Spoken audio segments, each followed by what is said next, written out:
Hello. Ay, naku, walang benta. Ito, ganito. Gusto nyo pa mag-work from home. Naka-work from home, gusto nyo. Ito yung tsura ng naka-work from home na yun. Walang ligo. Hindi na makaligo. Walang make-up. Hindi lumalabas ng bahay. Tapos, pag nag-calls, ganito. Walang suklay-suklay. Ano, gusto nyo pa rin mag-work from home? Ganito itsura ng nag-work from home tapos hindi makabenta. Walang demo. Walang benta. Nagpapagod lang. Walang komisyon, walang sahod. Ano, work from home pa more. Akala nyo ang sarap mag-work from home? Ha? Akala nyo lang yun. Ayan.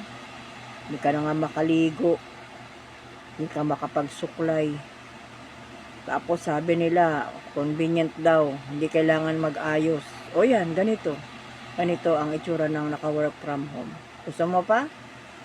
Sige, apply na.